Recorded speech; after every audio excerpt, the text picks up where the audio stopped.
வணக்கம். நான் உங்கள் அன்பான சயின்டிபிக் வேதிக் அஸ்ட்ராலஜர் ஆஸ்ட்ரோ அருண்ஜி பேசுகிறேன். நல்லது நினைப்போம், நல்லதே நடக்கும். இந்த வீடியோவில் நம்ம என்ன பார்க்க போறோம்னா, கடகராசிக்காரர்களுக்கு மார்ச் 2026 எத்தகைய ஒரு மாதமாக பலாபலன்கள் நிறைந்த ஒரு மாதமாக இருக்க போகுதுங்கிறது சயின்டிபிக் வேதிக் அஸ்ட்ராலஜி முறையில் எந்த விதத்திலும் மிகைப்படுத்தாமல், பரிகாரங்கள் அது மாதிரி மூட நம்பிக்கையில் போகாமல் உள்ளது உள்ளவாறு எது மாதிரி விஷயங்கள் நடக்க இருக்கிறது, எது மாதிரி விஷயங்கள் நடக்க வாய்ப்பில்லை, எப்படி கொண்டு போகுது நம்மளுடைய வாழ்க்கை, அடுத்த கட்ட பயணங்கள், அடுத்த கட்ட ஸ்டேஜ் எப்படி இருக்க போகுதுங்கிறத இந்திய வேத ஜோதிட அடிப்படையிலான அறிவியல் சார்ந்த சாஸ்திரமான சயின்டிஃபிக் வேதிக் அஸ்ட்ராலஜி முறையில் நம்ம துல்லியமாக பார்க்க போகிறோம். கடகராசிக்கு ஆண்டு கிரகமாகிய குரு 12ஆம் இடத்துலேயே இருக்கிறார், சனி 9ஆம் இடத்துல இருக்கிறார், ராகு பாருங்க 8ஆம் இடத்துல இருக்கிறார், கேது 2ஆம் இடத்துல இருக்கிறார். இந்த மார்ச் மாதம் என்ன நடக்குதுன்னு பார்த்தீங்கன்னா, சூரியன், ராகு, செவ்வாய், அதே மாதிரி புதன், இந்த 4 கிரகமும் 8ஆம் இடத்துக்குள்ளே போகிறார். நல்ல வேளை குருவின் பார்வையும் பெறுகிறார். சுக்கிரன் பார்த்தீங்கன்னா 9ஆம் இடத்திலும் சனி 9ஆம் இடத்திலும் இருக்கிறார்.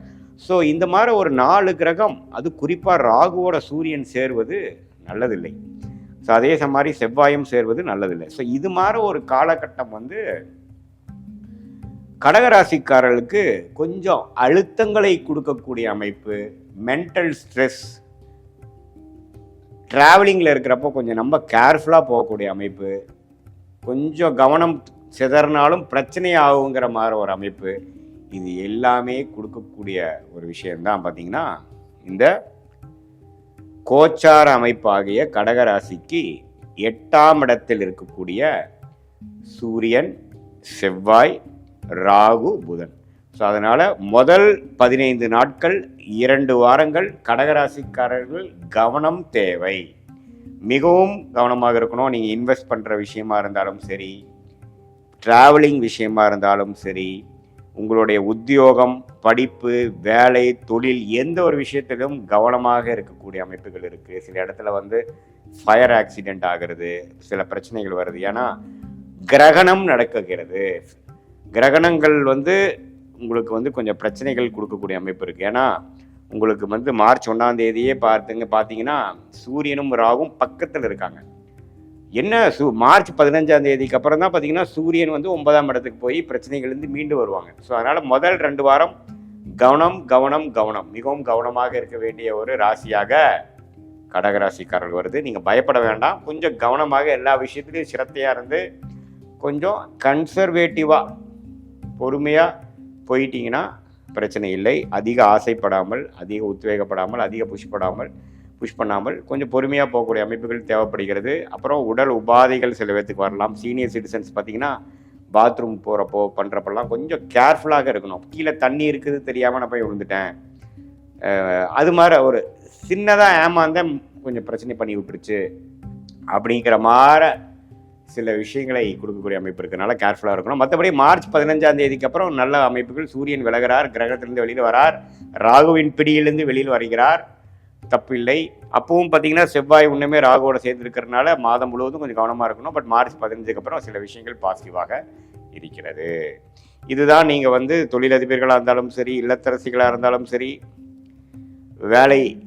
அரசு வேலையில் இருக்கிறவங்களா இருந்தாலும் சரி, மெயினாக அரசு வேலையில் இருக்கிறவங்களாம் பார்த்தீங்கன்னா ரொம்ப கேர்ஃபுல்லாக இருக்கணும். அதாவது உங்கள் மேலே ஒரு கெட்ட பேர் வரக்கூடிய அமைப்போ, ஏதோ உங்கள் மேலே ஒரு மெமோ வர மாதிரியோ, ஒரு கம்ப்ளைண்ட் ஆகிற மாதிரியோ, திடீர்னு ஒரு அரசு பிரச்சனைகள் உங்களுக்கு சில நேம் ஸ்பாயில் ஆகிற மாதிரியோ, அது மாதிரி விஷயங்களுக்கு வர வாய்ப்பு இருக்குது.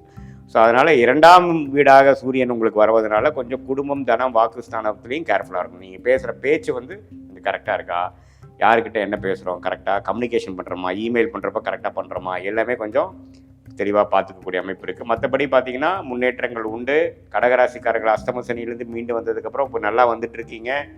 அடுத்த வரக்கூடிய மாதங்கள்லாம் கொஞ்சம் பரவாயில்ல. இந்த மார்ச் மாதம் மட்டும் கொஞ்சம் கண்ட்ரோலாக, கொஞ்சம் விவேகமாக இருந்து விட்டீர்கள் என்றால் அடுத்து வரக்கூடிய மாதங்கள் கொஞ்சம் நன்றாக இருக்கிறது. இது ஒரு பொதுவான பலனை தவிர உங்களுடைய ஜென்ம ஜாதகத்தில் நீங்கள் பிறந்த தேதி, பிறந்த நேரம், பிறந்த ஊரை வைத்து நீங்கள் எந்த மாதிரி ஜாதகத்தில் பிறந்திருக்கீங்க, என்ன லக்னத்தில் பிறந்தீங்க, என்ன லக்னாதிபதி எப்படி இருக்கிறார், திக்பலம் பெற்றிருக்கிறாரா, ரா எந்த அளவுக்கு தசாபுக்திகள் போய்கிட்டு இருக்கு, இந்த தசநாதரும் புக்திநாதரும் இப்போ நம்ம பேசக்கூடிய கோச்சாரத்தில் எப்படி இருக்கிறாங்க, 8ல் இருக்காங்களா 9ல் இருக்காங்களா, எப்படி போயிட்டு இருக்குது, ஸ்தான பலம் என்ன, திக்பலம் என்ன, திருக்பலம் என்ன ஜாதகத்தில், இதெல்லாம் சேர்த்து வைத்து பார்க்கும்பொழுது சயின்டிஃபிக் வேதிக் அஸ்ட்ராலஜி முறையில் பார்க்கும் பொழுது துல்லியமான பலன்கள். அடுத்து வரக்கூடிய ஷார்ட் டேர்ம் எப்படி இருக்க போகுது, அடுத்து வரக்கூடிய ஃபியூ மந்த்ஸ் எப்படி இருக்குது, அடுத்து வரக்கூடிய லாங் டேர்ம் ஃபியூ இயர்ஸ் எப்படி இருக்க போகுது, எது மாதிரி திசையில் நம்மளுடைய வாழ்க்கை பயணம் திரும்ப போகிறது, எது நமக்கு பிராப்தம் இருக்குது எது இல்லைங்கிற மாதிரி விஷயங்கள் தெரிந்து அதுக்கு தகுந்த மாதிரி நீங்கள் திட்டங்களை தீட்டி செயல்படலாம். அதே மாதிரி இப்போ நாம் போயிட்டு இருக்கக்கூடிய உங்கள் தசாபுக்திகள் அடிப்படையில் நல்ல திசையாக யோக திசைகளாக போகும் பொழுது இப்போ நான் சொன்ன தீய பலன்கள் குறைவாகவும், அதே மாதிரி நான் சொன்ன இந்த உங்களுக்கு போயிட்டு இருக்கக்கூடிய தசாபுக்திகள் நன்றாக இல்லாமல் கொஞ்சம் சுமாரான தசைகளாக பிரச்சனைக்குரிய தசைகளாக போகும்பொழுது நான் சொன்ன இது மாதிரி ஒரு பிரச்சனைக்குரிய பலன்கள் தீமையான பலன்கள் ஒரு அதிகமாகவும் இருக்கக்கூடிய அமைப்புகள் கண்டிப்பாக உண்டு.